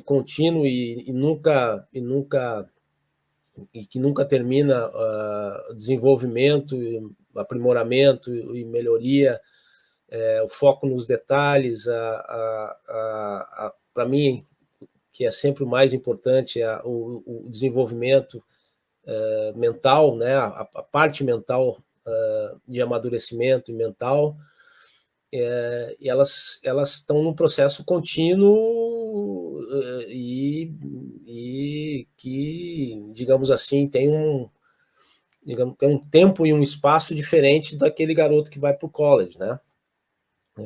Eu vejo dessa forma. Eu acho que como sendo, sem nenhum tipo de julgamento da minha parte, eu acho que o college é um caminho legal para muita gente, mas é um processo que tem um tempo definido, né? O jogador que vai jogar o tênis profissional, ele está num processo contínuo ainda que vai durar anos de desenvolvimento até ele atingir a sua maturidade e seu mais alto nível de tênis. Uhum. Um ponto aqui que ele também coloca de interesse ou de curiosidade, né? Quando o menino, a menina sai do juvenil ali, em termos de investimento, né, para você fazer essa transição de tentar ir para o profissional, você teria assim, um número num primeiro ano de transição ali? O menino sai com 18 para começar a jogar Future, Quali, Viagem. Você tem mais ou menos um número aproximado do que seria o custo anual de um jogador para começar a tentar? Tem sim, Silvio. Depende um pouco de como ele sai do juvenil, né? Isso, depende um pouco da estrutura, né? Porque hoje em dia tem algumas coisas que são interessantes, né, do circuito. Tem esses lugares onde tem uma sequência muito grande de torneios de futures, né? o ano inteiro, esses resorts, que facilitam muito até nessa parte financeira, né? Uhum. Enfim, tem na Turquia, tem na Tunísia, tem em Cancún, tem alguns lugares aí, mais algum aí que eu posso ter esquecido, Egito, e enfim, esses lugares eles proporcionam, né, essa condição um pouco mais adequada do jogador ir e eventualmente levar até seu técnico, né? E diminui muito o custo, porque o esquema dos resorts eles têm preços especiais do hotel, né? Eles colocam alimentação junto e fica uma coisa bem acessível, né? Em comparação ao que é normalmente. Vejo isso como uma alternativa, né? Interessante para se usar nesse primeiro momento da saída do juvenil, pegar experiência, pegar cancha, mas vejo também que quanto mais rápido se puder sair disso, melhor, né? Porque é um mundo meio cão ali, aonde que esse mundo meio cão ele é interessante, porque nesse nível de filtros tem muita gente boa jogando e muita gente experiente ainda que joga, né? O exemplo do Tomás ali, de outros, o cara, sei lá, teve uma lesão, quer voltar, aí ele joga 2, 3 filters para poder pegar um pouquinho de ritmo. Como agora o Tim está voltando para jogar Challenge, porque ele quer pegar ritmo, quer ganhar 2, 3 jogos para poder voltar. O Wawrinka jogou Challenge agora recentemente. Exatamente. E aí você pega, tudo bem, a gente está falando de um cara que foi top 10, mas você pega um cara que foi top 100 e ele quer pegar ritmo, ele vai pro Future. E o cara tá ali, sei lá, 450, 500. E aí pega um moleque de 18 anos que quer fazer o primeiro ponto. Passa o quali e pega na primeira rodada um cara que foi 100 6 meses atrás. E aí, como é que... É como ruim, é que faz? né? É ruim, né? Né? Exatamente isso. Então, mas eu acho que vale a pena muito. A gente está falando um pouco da parte financeira, o que custa, né? Eu acho que assim, ó, uma conta que pode ter na cabeça, e eu acho importante dizer que faz muita diferença esse planejamento para o garoto, para o jogador não precisar viajar sozinho, né? Hoje em dia o circuito o nível de competitividade é muito grande. E na nossa época até tinha, a gente viajava, viajei sozinho praticamente a minha vida inteira, muitos de nós, né, fizemos isso, mas hoje isso não vinga mais. É muito importante a presença pelo menos de um treinador nessa fase, junto, e acho que um número base que se pode ter, né, a gente tem que botar tudo muito em dólar, né, porque tudo fora do Brasil, 40, 50 mil dólares dá para fazer esse ano, assim, nessas condições, jogando esses features nos resorts a maior parte do tempo, mesclando com em algum outro lugar, tentando beliscar algum wildcard em algum lugar, um challenger, enfim, tentando mesclar um pouco, mas basicamente são os features mesmo. E eu acho que esse é um número que é real, né? Real para um treinador e um jogador poderem fazer o básico aí. E se você colocar como meta, assim, qual seria uma meta para você sair dessa fase, sair dessa selva, né? Vamos botar assim, tipo um período suportável que não vai ser desgastante, que não vai ser talvez frustrante, que a família também consiga estar ali apoiando por perto. Você acha que 3, 4 anos? Eu acho assim, a fase de transição, a gente tem que pensar nela numa fase de 3 anos. Eu penso assim, pelo menos. E que pode acontecer antes ou pode demorar um pouquinho mais, mas são 3 anos. A gente tem que estar. O jogador que não está disposto a ter 3 anos de transição, ele não vai fazer o que tem que fazer. Ou a família que não possa apoiar durante esses 3 anos. Não adianta, vamos fazer um para ver o que dá. Não vai dar. Né? Em um não vai dar. Porque não tem. Às vezes até dá, né, Silvio? Mas não é o normal. Como normal, né? Mas aí, esse que dá em um, ele já está passando o quali de future com 16, né? Isso, ele já está com resultado. Ele já com 17 ali, ele era top 10 da ITF. Ele já conseguiu o wildcard por ele ser top 10 da ITF. Ele já passou um quali aqui, um quali ali. E aí a transição dele é diferente.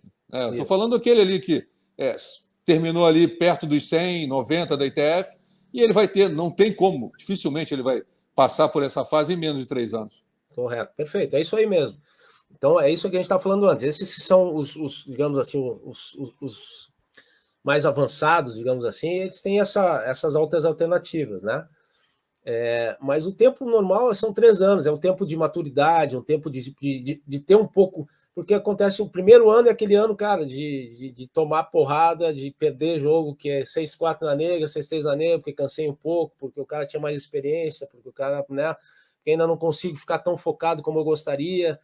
Então, esse primeiro ano e meio, é um ano de construção nesse nível, né? Porque esse nível é um nível novo, é uma novidade, não é uma coisa que eles estão acostumados, né?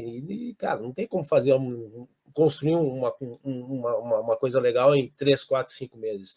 É um ano e meio para ter alguns bons resultados, para começar tomando provavelmente né, umas porradas e aprendendo, daqui a pouco começar a ter os seus resultados pouco a pouco, e para no segundo ano e meio criar uma casca maior e começar a se desvincular, né? Se distanciar um pouco disso aí, já começando a tentar mesclar com um pouco de alguns challengers, algum quality challengers, etc, para dar esse próximo passo. Eu acho que esse é o padrão que acontece na maioria das vezes, né?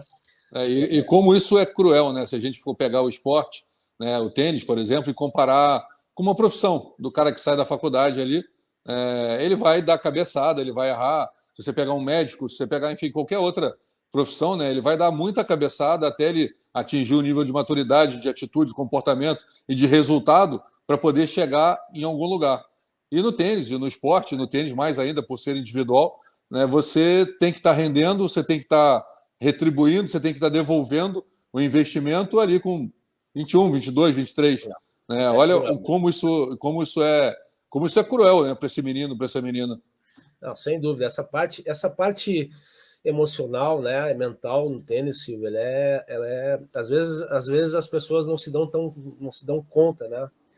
Não dão tanta importância para esse fato. São jovens, né? São garotos ainda, jovens, e tem que lidar com um monte de coisas, né? São pressões de vários lugares, deles mesmos, com eles mesmos, para resultados, das famílias, das pessoas envolvidas, do meio. E não é uma coisa fácil, né? Que nem tu está falando. O jovem normal tem aí essa fase, seus 3, 4, 5 anos para dar cabeçada, para fazer besteira, dar errado, e ainda tem a vida inteira pela frente para exercer a sua profissão, né? E agora, essa é a parte, digamos, que separa de fato os homens das criancinhas, como dizem, né, no tênis, que é a fase onde a gente mais sofre aqui no Brasil, né? Fase de maturidade, fase do garoto chegar ali com seus 18, 19, 20 anos, um nível de maturidade maior. Que existem os Gugas, os Belutes e alguns outros aí que fizeram isso. Mas próprio Sareto e o Ricardinho, né? Fora da média, né? Totalmente fora da média. Totalmente fora da média, sem dúvida nenhuma. E, cara, esses caras têm que ser reverenciados sempre, né? Pela capacidade que tiveram. Até estudados, né? Exatamente isso. Agora, num mundo normal, né, Silvio, demora isso aí, é isso que eu falo, pelo menos 3 anos de circuito para se criar uma casca, né, de maturidade, realmente de autoconfiança, de autoestima, para tentar almejar coisas maiores, né? É inevitável. E a gente lembrar só porque a gente está brigando aí, lutando e competindo com, cara, as maiores escolas do mundo no tênis constantemente, né? Caras que têm jogadores e têm uma condição e uma estrutura muito maior, muito melhor que a nossa. Você colocaria uma meta, um objetivo para o top 100? Para um menino ou para uma menina? Ou isso varia muito do menino, varia muito da menina? Ou você coloca uma meta para você e essa meta não fica para o jogador? Tu diz quando ele é garoto? Quando ele começa a jogar, quando ele começa a ir para o profissional. Ali no 18? Exatamente. Ele entra e aí você, nem que seja para você, para o time, para você, para o Duda, para quem está trabalhando, esse aí, vamos traçar uma meta para ele com 25, está chegando no top 100. Ou você... Não, isso existe. A gente, entre os treinadores, a gente tem outro tipo de conversa, né? Uhum. Mas com os garotos, são metas sempre, são objetivos alcançáveis, né? Coisas que eles consigam ver à sua frente. Para não gerar uma frustração na cabeça ali. Com realismo. Nem dele, nem da família, né? Exatamente. Não, e é assim que tem que ser, né, Silvio? É muito difícil, já é difícil por si só, por todas as coisas que a gente está falando. Eu acho que a gente tem que colocar as coisas claras na frente deles, para que eles, no próprio dia a dia, né, que é o mais importante sempre de qualquer trabalho, é a produção do dia a dia, para que eles entrem dentro da quadra e saibam aquilo que eles estão buscando naquele momento, né? O sonho do top 100, o sonho do top 50, o sonho de ser número 1, esse é muito mais um sonho naquele momento do que uma realidade. A realidade tá, cara, vou tirar, tô 430, pô, preciso tirar esse 4 da frente do meu ranking, pronto. Vou atrás disso, nesse momento é isso que eu tenho que fazer, sei lá, quanto me custa isso, o que eu preciso? 40 pontos, 50, beleza, são coisas que estão na frente de cada um e a gente consegue no dia a dia, sabe, produzir um ambiente, produzir um nível de motivação e de envolvimento deles real, né? Aquilo ali é real, eles estão buscando isso naquele momento, no próximo torneio que eles estiverem jogando. Uhum. E isso aí eu acho que é um mecanismo, né? Uma construção fundamental para eles, né? Para eles poderem se manter motivados, conectados com o que eles estão fazendo cada vez mais. Se você puder passar uma mensagem, qual seria o discurso, por exemplo, para o pai e para uma mãe que está aqui assistindo a gente, que é o nosso público aqui, na maioria? Não, só para voltar aqui um pouquinho, o Egberto passou aqui, o Beto Caldas passou aqui, falou que você aconselhou ele em um determinado momento para ele ficar mais um pouco antes de ir para o college. Só que aí você começou a falar um assunto, eu acabei não conseguindo falar, mas aí o Beto aqui falou que quando ele tinha 22, 23 anos, você falou, não, fica mais um pouco, joga mais um pouco aqui. Exatamente o teu discurso agora, você fez com ele lá atrás, sei lá, 15 anos. Eu falo com tranquilidade isso, porque isso nunca saiu da minha cabeça, né, Silvio? E o Beto jogava super bem, né, cara? Talentoso pra caramba. E impressionante como o Beto jogava bem na quadradura, né? Num país onde praticamente não tinha torneio de quadradura, e ele ali em cima da linha, diferente de todo mundo, pegando a bola na frente, na subida, muito rápido, né? Com aquele pezinho torto dele para dentro. Se ele estiver vendo a gente aqui, eu sempre gostei muito do Beto, o pai louco, alucinado, torcendo do lado de fora. A família inteira, né? O Beto, o Dudu, o Evandro também, o outro irmão. Mas é só para colocar que ele entrou aqui e colocou isso aqui. Mas se você tiver que passar uma mensagem para aquele pai, para aquela mãe que está aqui com o filho caminhando para a transição, que tipo de mensagem, que tipo de colocação você colocaria, falaria para esse pai e para essa mãe? Eu acho que o Beto, eu acho que ele está aí. Abraço, Betão, se estiver vendo aí, um grande abraço. Cara, Silvio, eu acho que assim, eu vejo duas coisas muito importantes nesse caminho, né? A primeira delas, ela é relacionada com o processo de desenvolvimento, de trabalho em si, né? E aí eu tenho uma posição eterna na minha vida sobre isso, que é todo trabalho de tênis, ele precisa ser consistente e para tal ele precisa de tempo, né? Então, eu acho que assim, as escolhas, né, quando garoto e tal, principalmente quando bem jovem, garotinho ali na formação e tal, a escolha da onde colocar o seu filho para treinar e tal, ela tem que ser bem feita porque ela precisa ser duradoura, ela precisa ficar, ele precisa ter, é preciso que os pais criem uma relação de confiança com os treinadores muito grande. Deixa eu só te interromper. Eu tenho um ponto aqui que eu acho que o pai, como pai, eu sou pai, você é pai, a gente quer sempre e vai sempre querer o melhor para os nossos filhos, que são o nosso maior bem que a gente tem. Então, procurem, pesquisem, demorem o tempo que precisarem, mas quando definirem, confiem, né? Porque confiar desconfiando é muito ruim. Então, você tem todo o direito de desconfiar. Se você desconfia, tira. Mas não deixa desconfiando, sabe? Não coloca e fica, sabe? Porque isso é ruim para a relação, o menino, a menina acaba criando aquela situação, porque ele vê o pai, e o pai é o pai, é a mãe, foram os pais que trocaram a fralda, foi a mãe que amamentou, foi o pai que deu mamadeira, e esse vínculo ninguém vai tirar. A confiança que a criança, que o menino e a menina tem na família e no pai, ela é indestrutível, não tem. Isso aí foi construído e é eterno. Então, o pai tem todo o direito de desconfiar, e desconfie, e procure, e pesquise. Mas no momento que ele defina, que se ele definiu, confia porque senão fica difícil o trabalho ser feito com a desconfiança da família. E se ela está desconfiando, é o momento de trocar. E aí troca, tudo bem. Mas confiar desconfiando é muito ruim. Não, perfeito, é isso aí. Eu gosto de falar que existe o processo de desenvolvimento do jogador ele é composto. Aí a gente está falando dos garotos mesmo, né? Antes de chegar ali até os seus 18, 17. É um triângulo, é um tripé, né, Silvia? A equipe de trabalho, a família e o atleta, e o garoto. E esse triângulo, né, digamos assim, ele tem que ser bem construído, né? Porque ele é uma célula viva, né? De constante mudança, de uma dinâmica muito viva no dia a dia do processo de trabalho, de treinamento, do dia, tudo que acontece nos torneios. Então, se a linguagem, né, ou se as ideias, ou se aquilo que se fala dentro do lugar de treinamento, dentro da quadra, não está, né, sintonizado, em sintonia com o que se fala em casa, isso atrasa muito e dificulta muito o processo de desenvolvimento, né? Começa a causar na cabecinha do garoto, da garotinha, muito mais questionamentos, dúvidas, inseguranças do que qualquer outra coisa. Então, o meu treinador falou para botar a esquerda mais na cruzada do que na paralela, qualquer coisa.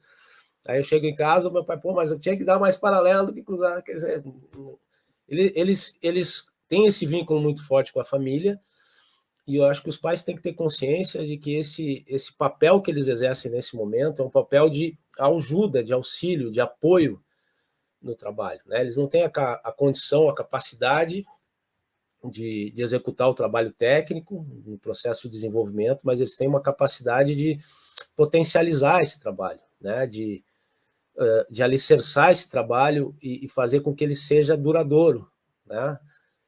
E é importante dizer nesse processo, né, Silvio, que a vida de um garoto, o desenvolvimento de um jogador, ele não é linear, ele vai, né?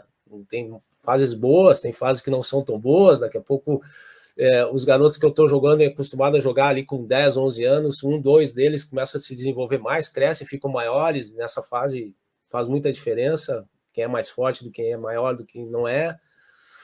Muitas vezes, e aí eu vou perder para eles um pouco durante meio ano, um ano, mas isso aí tudo, ali com 14, 15, 16, isso aí já muda tudo de novo. E essa noção, às vezes, essa clareza, os pais não têm, né? Agora os treinadores têm. Tirando aqueles pais que têm vários filhos, né, que já experimentaram com o primeiro e já entenderam o segundo, e talvez alguns que tenham 3, você acaba entendendo um pouquinho o processo. Mas o treinador, ele já teve vários filhos dos outros que passaram por ali, né? E o pai e a mãe é a primeira experiência que ele está tendo do filho dele. E ele, às vezes, começa muito a se preocupar com os filhos dos outros que chegaram, conseguiram, alcançaram, e cada filho tem o seu tempo. Cada moleque, cada menino, cada menina tem o seu momento. E não necessariamente a idade é o momento. Cada um, dentro da mesma idade, vai ter o seu momento físico, mental, de amadurecimento, e eu acho que tem que ser respeitado, né? Essa criança tem que ser respeitada, e o pai tem que estar entendendo que o momento do filho talvez não tenha chegado, apesar do filho do amigo tenha, né? E o menino cresce e se descoordena, e o outro não cresce e fica coordenado, mas acaba não crescendo e acaba não tendo a maturidade física. Enfim, é tanta variedade, é tanta variação, que só quem está há muito tempo vivendo, que tem essa noção, e que sabe que as coisas podem acontecer, e não necessariamente na data e no momento que a família queira, mas sim quando ela pode acontecer. Isso, quando ela pode e deve. E eu acho que tem uma outra coisa importante dentro desse raciocínio, que é assim, o treinador, Silvio, a gente pensa a gente olha e vê o jogador em potencial, né? A gente está olhando ele o que ele vai ser lá, o que a gente quer construir ele lá para frente. Os pais, de uma forma geral, não todos, mas a grande maioria, eles vivem muito naquele momento, naquele torneio, naquele resultado, naquela... Isso é uma coisa bastante conflituosa dentro do processo, né? Ah, pô, meu filho foi jogar um torneio, mas não, cara, não jogou esses 2 torneios muito bem. Eventualmente está dentro do planejamento, ele está mudando alguma coisinha ali que vai deixar ele um pouco mais inseguro naquele momento para jogar. E ali no 12 para o 14, né, quando você, de repente, muda a empunhadura para continental, para ele poder aprender a dar mais slice ou saque kick, ele faz muita dupla falta. Ah, meu filho nunca vai saber sacar porque ele está fazendo muita dupla falta. E, na verdade, ele vai exatamente aprender a sacar porque ele está fazendo dupla falta para poder sacar como deve daqui a 6 meses. Né? Mas é difícil entender, né? Essa mentalidade que às vezes ela é conflituosa, porque a gente pensa no potencial, a gente está vendo o que a gente quer desse garoto daqui 6 meses, e a gente está construindo isso agora. E os pais vivem muito o momento, né? Aquele dia, aquele torneio, aquele treino, às vezes estão ali assistindo o treino e vem.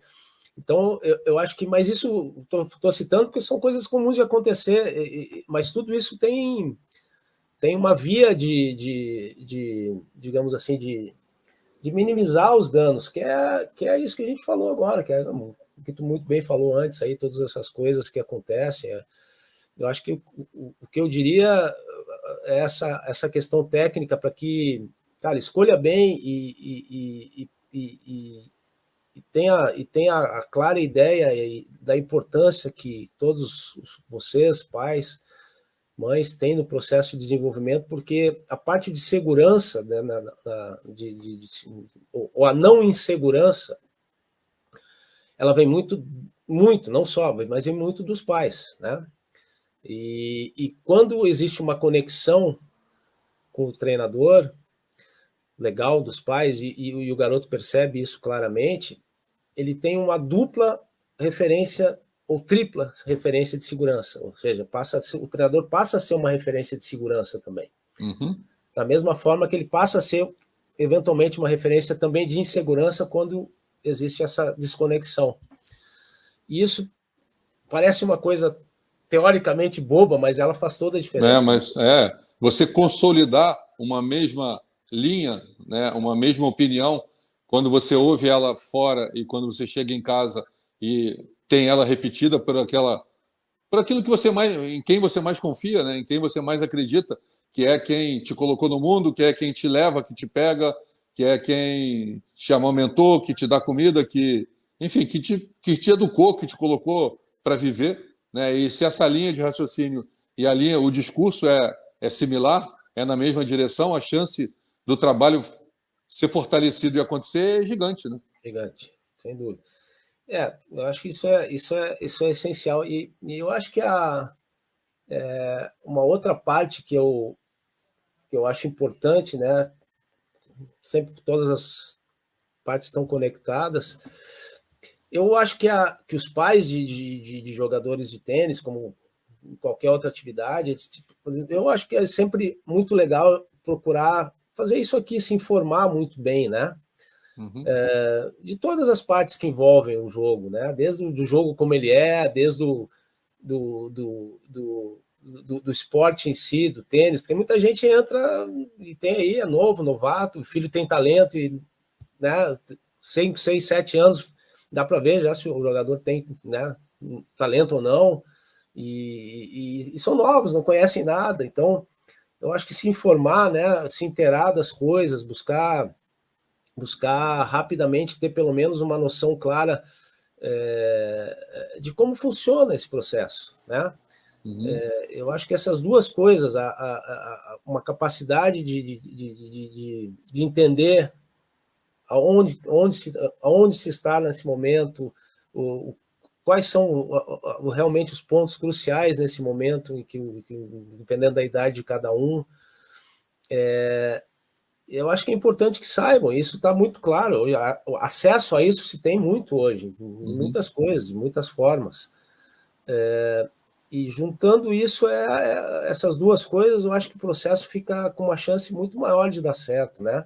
Eu sou muito contrário demais, Silvio, muitas vezes aquelas situações dos garotos ficarem pulando de galho em galho, né? Indo para lá, indo para cá, indo para cá. Eu acho que vale, eventualmente, principalmente a oportunidade de quando garotos poderem passar, eventualmente, 1 semana, 2 semanas em algum centro de treinamento legal na Europa. Sempre é uma experiência legal, né? Eu acho esse tipo de experiência ele é sempre positivo. Mas a gente sempre precisa lembrar disso, que tênis se constrói com consistência, com confiança, com uma relação de cumplicidade, e se não existe isso... De repetição, né? De uma mesma linha de pensamento, né? Exatamente. O garoto que tem... Imagina só, o garoto indo no dia a dia, todos os dias para o seu treino, tal, eventualmente com a cabeça tranquila, clara, que ele está fazendo certo, né? Ele não tem questionamento, será que eu faço isso? Mas meu pai está me dizendo para fazer isso, meu treinador está me dizendo para fazer aquilo. Cara, imagina esse garoto dentro de uma quadra com 12 anos, 11 anos, né? Com a cabecinha dele, o que ele está pensando ali? Cara, aí daqui a pouco ele vai para um treino e o pai está olhando esse treino e ele sabe que existe um... Cara, isso é uma coisa que existe... Quanto mais puder se evitar isso nesse processo, mais eles vão ter a segurança e a autoestima e a autoconfiança vai começar a florescer cada vez mais rápido neles, né? Uhum. Então eles têm, como eu falei, eles se conseguem ter essa química de eles terem essa referência de uma segurança maior no treinador também, não só nos pais, como sempre tem. Isso é crucial, é essencial. E essa luta é que não precisaria existir, não deveria existir, né? E eu falo isso porque, de novo, eu acho importante repetir isso, né, Silvio, que a trajetória de um trabalho, o processo de um trabalho é longo e não é uma curva ascendente constante. Tem momentos em que tem aqueles platôs em que fica ali, né, um pouco mais de tempo para se desenvolver, para avançar um pouco mais, e eles precisam ser respeitados, né? E quando são respeitados da maneira correta, a chance de dar certo é muito grande. E assim como não é uma curva ascendente constante, essas curvas não são nem iguais, né? Com cada criança, até dentro da mesma família. Você pega 2 irmãos, ali 2, 3 anos de diferença, você vai ter curvas diferentes, você vai ter picos diferentes, você vai ter amadurecimentos diferentes, crescimentos diferentes, até mesmo quando nasceram da mesma família, da mesma mãe, do mesmo pai, Claro. porque são indivíduos diferentes. E o tênis é um esporte individual, onde cada indivíduo é diferente do outro, e cada um vai ter o seu tempo. Eu acho que o principal ponto de tudo isso é que seja respeitado o momento de cada indivíduo, porque senão não é uma... Sabe aquela música do Pink Floyd, né? Another Brick in the Wall, que todo mundo ali caminhando como se todos fossem um tijolinho da parede, todos os tijolos são iguais. Não são. Cada tijolo é diferente do outro. E é exatamente por isso que o tênis é tão diferente, tão especial e tão legal, mas ao mesmo tempo tão difícil, né? Essa parte emocional, Silvio, essa parte interior emocional no tênis, ela desperta muito rápido em todo mundo, né?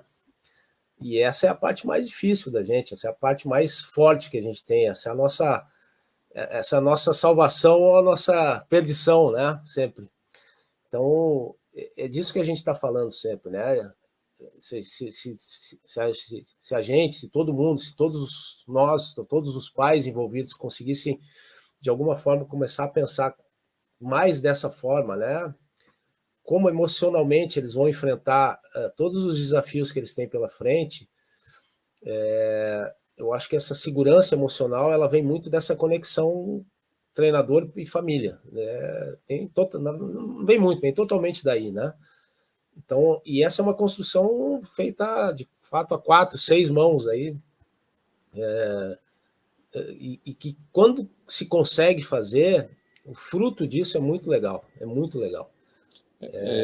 E o ponto dessa história, que eu sempre bato na mesma tecla, é que se o tênis der errado, todo o processo que essa criança passou, esse menino, essa menina, atravessaram dos 8, sei lá, hoje em dia até menos, né? Com 6 anos de idade se começa ali com a bolinha vermelha, depois laranja, verde, mas se a criança passa por todo o processo de formação e chega lá e não der certo, por algum motivo qualquer que seja, todo esse processo fez uma maturidade, um amadurecimento para essa criança se tornar um adulto muito melhor do que qualquer outro tipo de caminho que ele tivesse traçado. E isso ele vai ser uma pessoa muito melhor, porque o tênis, eu acho, ele cria essa formação do indivíduo, né? Ele ensina desde da educação dentro da quadra, da confiança que ele adquire para fazer as coisas certas, da atitude, do comportamento, do respeito, da disciplina.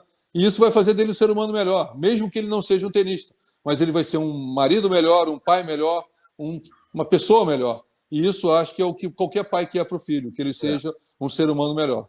Essa é a parte mais importante, né, Silvio? Por isso que é tão importante isso que a gente está falando. Falou tudo agora. E se o tênis não der tão certo, isso aí não tem dúvida que vai dar, sempre. Inevitavelmente dá certo. Tantos e tantos casos que a gente vê, amigos nossos, pessoas conhecidas, bem-sucedidas, e que é o que mais tem, como referência na vida delas. É o que mais tem, né? O que não jogou e que deu certo na vida, né? Exatamente. A gente tem, da minha geração, passou para a tua. Qual é a sua referência? Cara, tênis, cara. Tênis me ensinou tudo, a tomar as decisões, a errar, acertar, ter resiliência, ter todas essas qualidades aí que tu citaste, mas é isso aí. Johnny, aqui. Não foi na mesma sequência que o Edmir colocou no roteiro, mas a gente falou tudo. A gente desceu, foi lá embaixo, voltou no meio, mas, pô, muito bom aqui. 1h40 que a gente está aqui falando, passa rápido. Passou tudo isso já. Mas já tem 1h40 que a gente está aqui. Obrigado pelo teu tempo, disponibilidade, pela tua vivência, por toda a tua história. Prazer enorme, mais uma vez, falar aqui com você. A gente se encontra tão pouco, né, morando aqui no Rio, mas, mesmo assim, de alguma forma aqui a tecnologia aproxima a gente. Johnny, obrigado. Valeu. Valeu. Pô, eu que agradeço, Silvio. Obrigado pelo convite. Obrigado a todos. Espero que tenha sido legal. Sempre à disposição quando precisar. Parabéns pelo teu trabalho aí. Estou te vendo sempre aí na ESPN também. Segue firme. Valeu.